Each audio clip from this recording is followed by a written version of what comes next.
Hi, this is Dr. Y.S. Rao. In the previous sessions, we have discussed about the output devices for this QU board.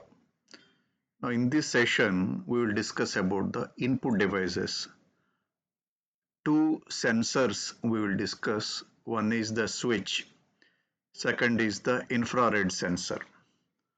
So, if you look at this board where four switches are there, as you can see, the first is a reset switch, pin number 18.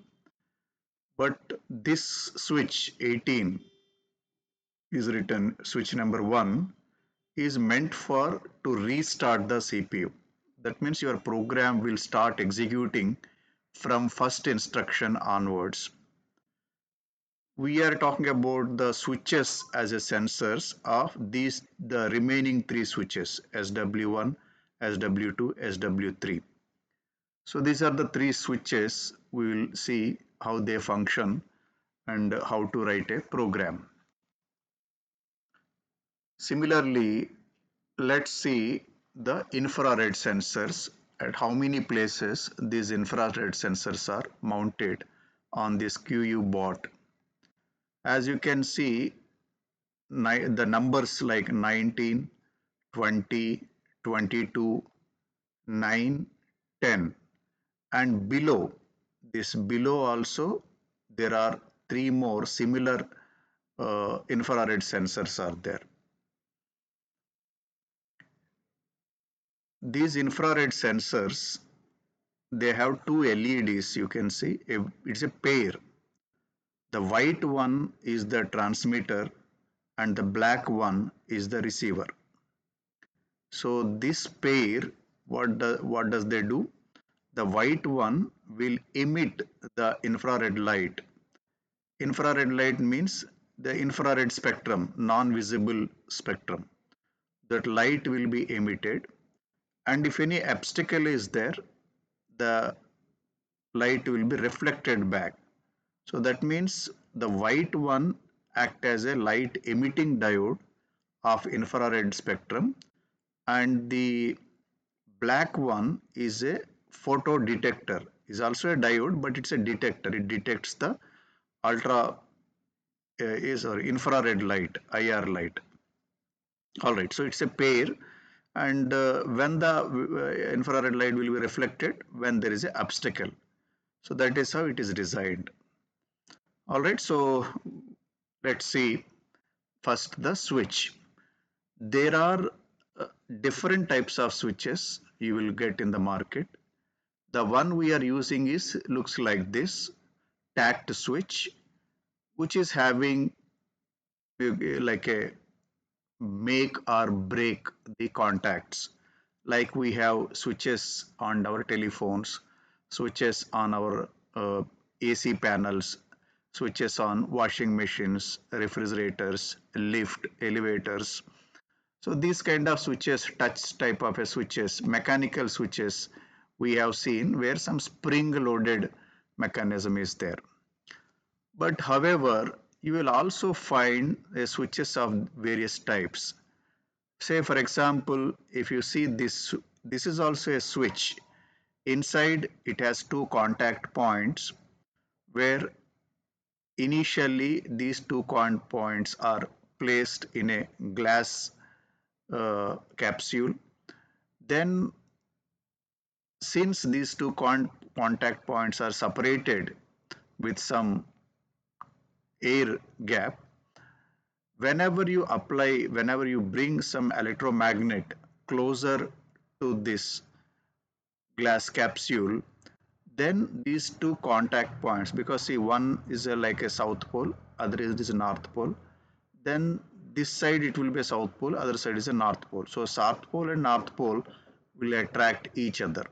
So naturally both the contacts will be closed.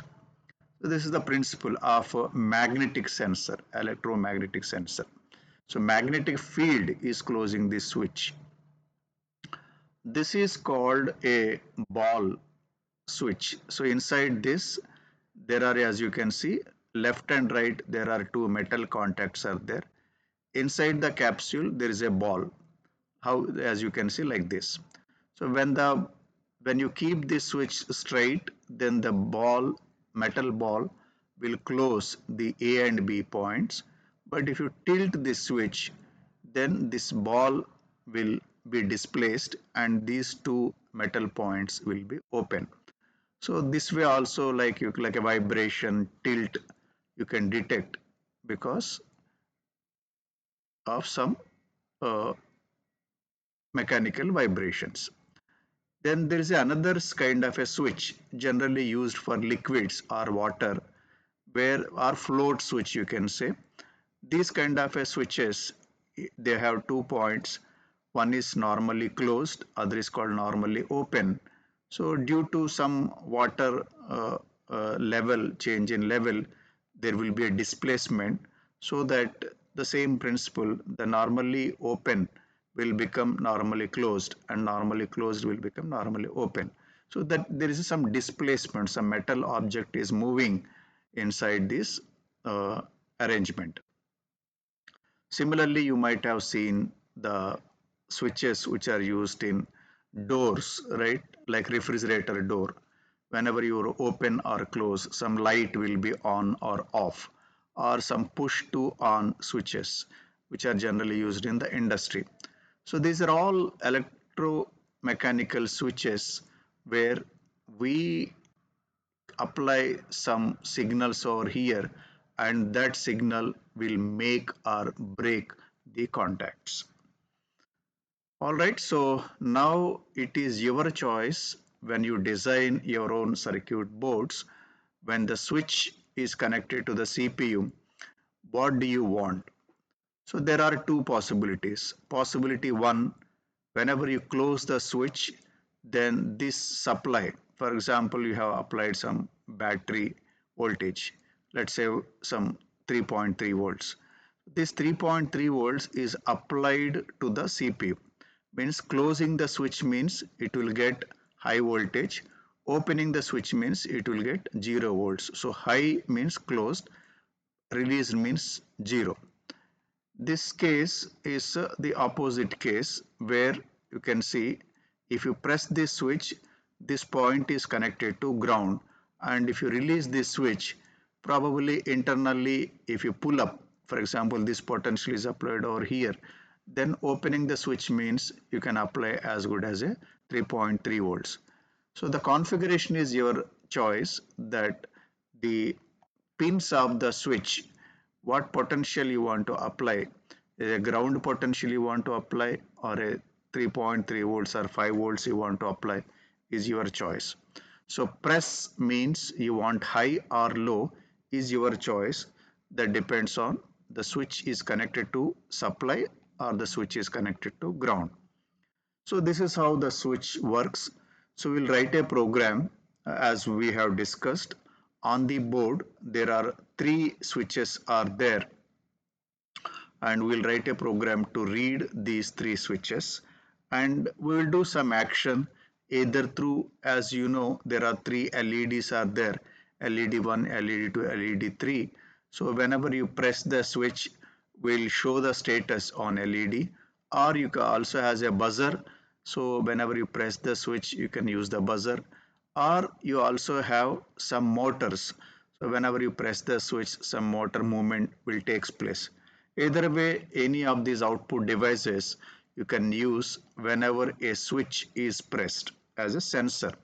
Switch is acting as a sensor, but as I discussed, the switch can also be used for various applications like water level detection, opening or door closer detection, and so on, or electromagnetic detection, or vibration detection, and so on. All right. Then we will see the another sensor in this session called infrared transmitter and receiver, right? Particularly used for obstacle detection. As I said that we have two diodes. One is transmitter, the white one is a transmitter which will emit the infrared light. The black one is infrared receiver which will detect the light, infrared light. And you should have some driver circuit to calibrate, so that It depends on the sensitivity, how much distance you want to cover. Accordingly, the comparator, there you should have a comparator to compare the signal so that the output pin will give you high state or low state based on the incoming signal. So the IR transmitter will continuously emit the light, infrared light. Unless you have object, the white light won't be reflected back. So it depends on the whenever there is an obstacle infrared in front of the infrared transmitter, the infrared light will be reflected back, and then you can have a comparator to compare whether light is there, light is not there. So you can have a two states, either high state or low state. However, you should remember some of the objects probably may absorb the infrared light. So that time, no, the sensor doesn't work. The other limitation is the distance, the amount of distance the light can travel and reflect it back, because finally you have a signal conditioning circuit. If the signal is weak, then probably your comparator circuit might not work. But still, you can adjust the sensitivity with the help of the potentiometer.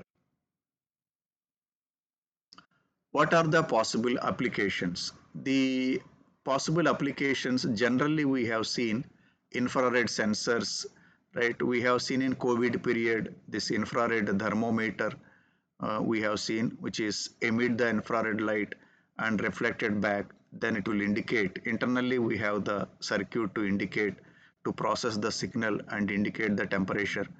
We also use infrared light motion sensors, particularly in public lighting system, so that whenever human is there, human is not there, so that PIR sensor will sense the human presence or absence, that nothing but infrared light, and accordingly some lights will be on and off. Similarly, the flame monitors, gas detectors, water analyzers, moisture analyzer, and so on. So at several places, including some imaging applications, night vision applications, one can use these infrared sensors. All right, so let's write a programs for these two sensors by using QUbot.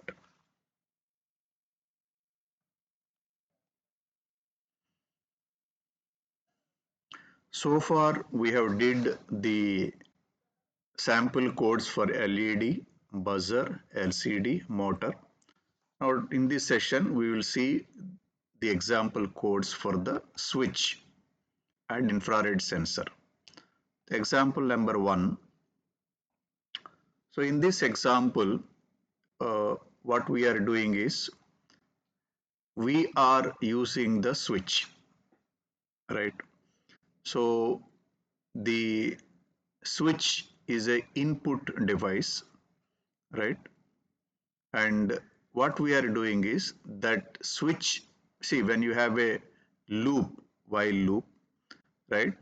Now, this could be any of these switches, right? If switch, see, when how we are selecting this component, there is a component in the green component, green boxes. If switch, so this component is used here in the while loop. What is while loop? While loop is a infinite loop. In the, see, while one means true. True means now this loop will be executed infinite number of times. So in this infinite number of times, what we are doing, again we are using a conditional statement. So which conditional statement? If, but if, or you can use for other purposes also. If you can use some values, or you can use some variables or some other infrared sensors, but in this case we are using if condition for switch.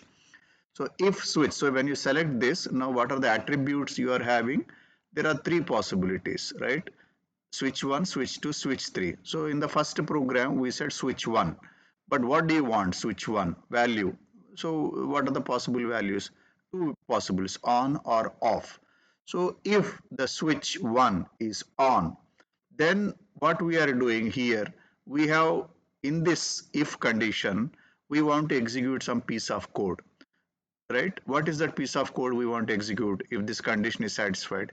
We have selected this component called LED. But that LED, again, you have how many LEDs are there? Again, you have three LEDs and several options: LED1, LED2, LED3, on, off, toggle. So three options are there. But we have selected LED1 and off.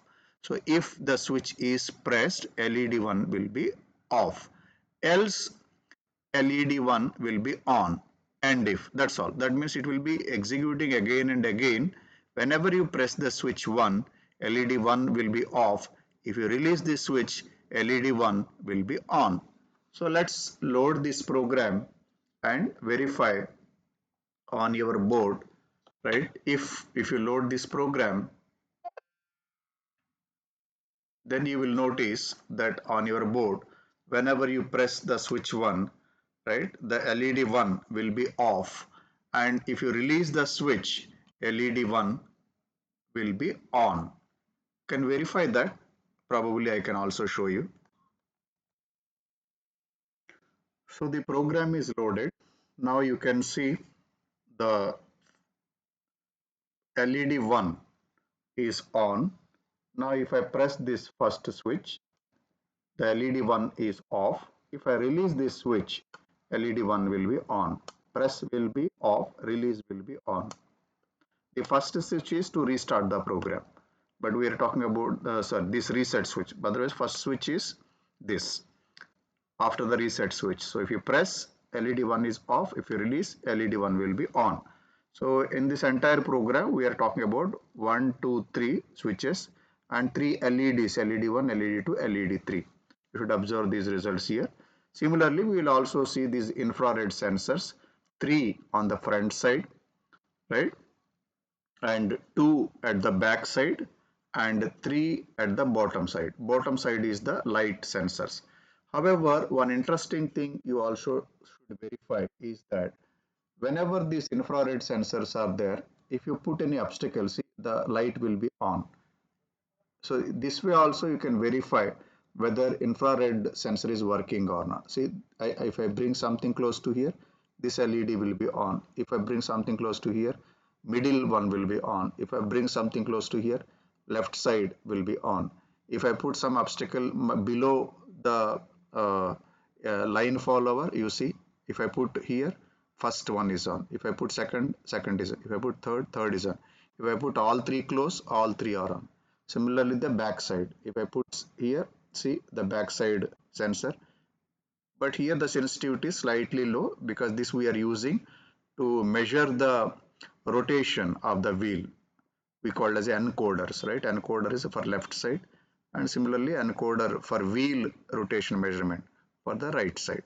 So that's what I said. 1, 2, 3 infrared sensors, 4, 5, and the bottom side you have 1, 2, 3. Right, and without programming also you will come to know whether the sensors are working or not, because whenever you bring some obstacle here, there is a one indicator LED is mounted here, so that will become high or low based on obstacle is there or not. Then the same thing, we will write a program to read that obstacle is there or not. All right, now let us see the remaining programs. Program number 2.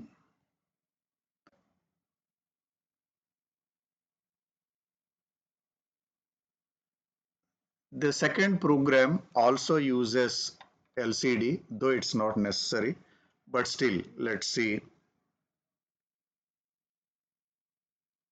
the LCD part. All right. So what the LCD says, LCD component we have used, saying that it will display, right? LCD display, press any switch, something like that, it will display.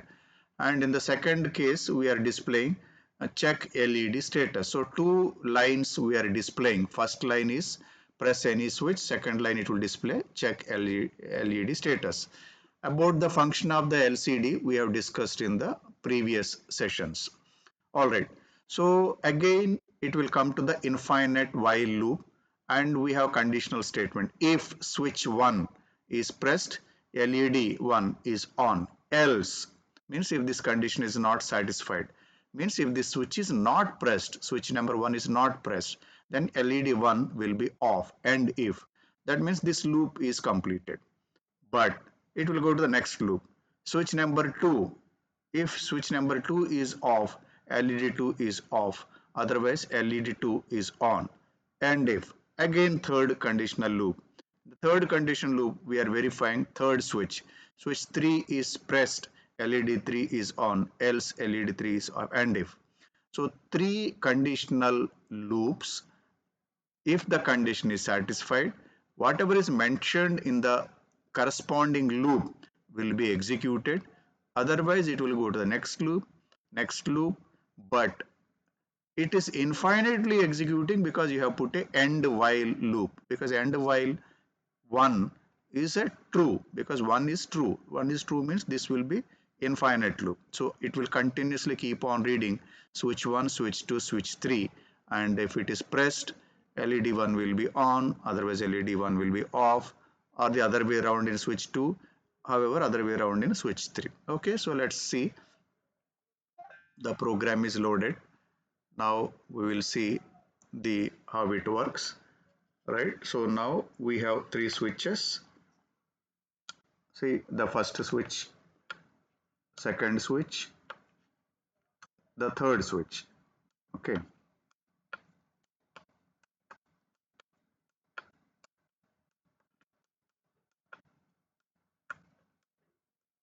this is reset. Switch 1, switch 2, switch 3. The corresponding status is shown on the LEDs. All right, so I mean that's what I was saying. Switch is acting as a sensor, and the presence and absence, or if somebody has pressed or some object has detected, whatever you can, as I told you, in refrigerators, air conditioners, or printers, or door closers, or magnetic sensors. At several places these switches are used to know whether obstacle is there or some motion took place, or in water tanks water level has raised, increased or decreased. So for those applications we use switch as a sensor. All right, so now let us see some more programs.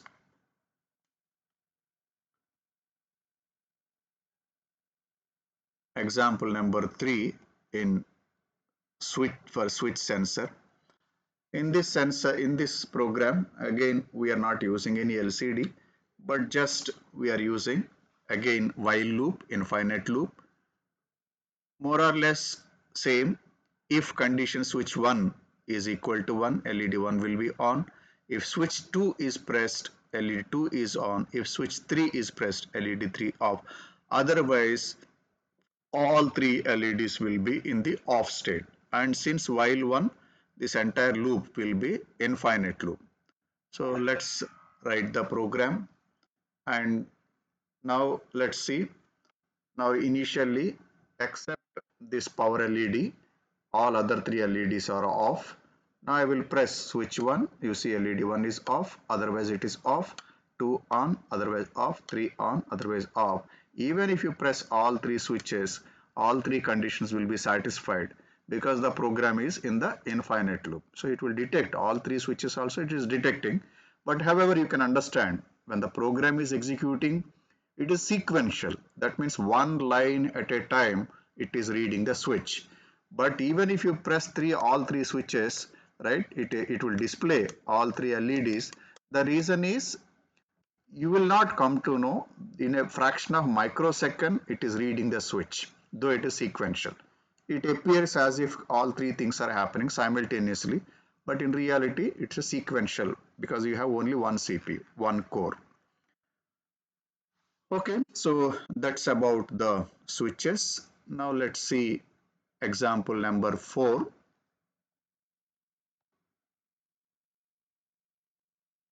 Okay, this is a very simple program. Only difference is in the first instant itself we said LED 1 is on, and in the infinite loop, when it enter into infinite loop, while 1 is the condition, if it is 0 then end while, right? Here this is not a while 1 condition. Here while condition, is what? Switch condition. Then it will, if the is satisfied, if you press the switch, then LED 1, sorry, LED 2 will be on. So only difference is earlier we were using while 1, which is infinite, but here we are using while with condition. And what is that condition? Switch condition. Now we are verifying whether switch is pressed or not.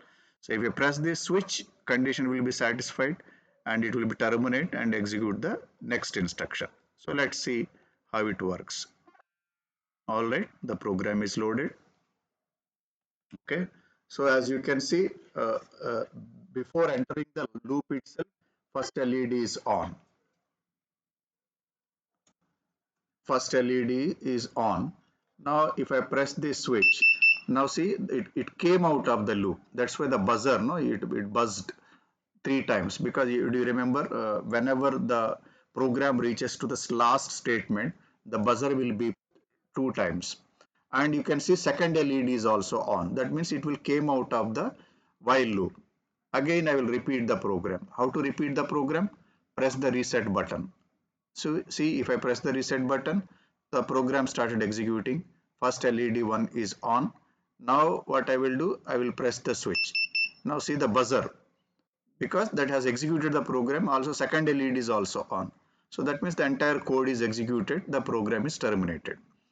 That's the thing which we have observed in this program, where while is not a infinite loop. While is a condition, and that condition is, what is that condition? Switch press. The which switch? Switch number 1. However, you can also select other switches. You can also change the operators, right? It's all your choice, right? What do you want to do? Is your choice, and you should keep on adding some more buttons, some more sensors. But as far as this program is concerned, try to use switches and infrared sensors for conditional statements. All right, so this is about the fifth program. Now let's see the sixth example. In the sixth example, only difference is, in the infinite loop, instead of using the LEDs, we are using the motors. So if you press switch number 1, the motor, which motor? Forward motor with a speed of 10, it will start rotating. Else, if you press switch number 2, the the motor will turn left with a speed of 10. And if you press switch number 3, the motor right will turn with a speed of 10. Otherwise, if none of the switches are pressed, the motor will be stopped. And since it's a while one means infinite loop, it will keep on reading again and again, switch 1, switch 2, switch 3. Accordingly, motor 1, motor 2, the one motor will either move forward or turn left, turn right, or stop will takes place. Okay, if you want to change the motor, then it is your choice, right? You select the motor. Instead of motor forward, you say motor backward, whatever. Those are the things you can verify. Since I have not mounted the motors on the board, I'm not executing, but you can try. Instead of LEDs, the output you can verify on the motors. All right, so that is about the sixth program. Now let's look at the seventh program. In the seventh program, right, now these switches, right, this in the while loop, again we are verifying switches, but however, now see, if condition, the condition we have written, and statement. That means not only one switch, switch number 1 should be on, and switch number 2 should be 0. That means 1 should not be pressed, 2 should be pressed, 3 should be pressed. Then only the one motor, left motor will be forward biased, right motor will be stopped. Else, now the second conditional statement, else if, but here now switch 1 should be pressed, and means it's not or, and means now both. Switch number 2 should be released and switch number 3 should be pressed. So that means unless switch number 1 and 3 are pressed, this action won't take place. Else if, now this condition, only when Switch number 1 is released, switch number 2 is released. However, if you press the switch 3, then only this motor will move forward. Else if, and so on. So the beauty of this program, else if condition, is that your condition is not one condition. Your conditions are multiple conditions with a separator of AND statement. You can also use or separator and so on operators. Is your choice. That's the beauty of the multiple nesting of the conditional statements. And if the entire whatever you mention, this condition is satisfied, then only whatever you have mentioned in the loop will be executed. Again, you should verify on the board since I have not mounted the motors. Instead of motors, you can also use LEDs. You can try it. All right. So that's about the seventh example. And the final, the eighth example. In the eighth example, right, again, it's a infinite loop and we are using if the switch as a condition. Only thing is now you can see the loop is slightly bigger loop and the condition switch 1 else, switch 2 else, switch 3 else, and so on. So you can verify all three switches and their positions. Accordingly, the corresponding motors will be on or off. All right, so this is how you can verify your programs with the help of the switches. So in the next session, we will also discuss about the infrared sensors. Instead of now a switch as an input, since we have multiple infrared sensors, one is left, one is right, one is front, one is back left, back right, three line follower sensors on the bottom of the your QU board. So that we will verify in the next session.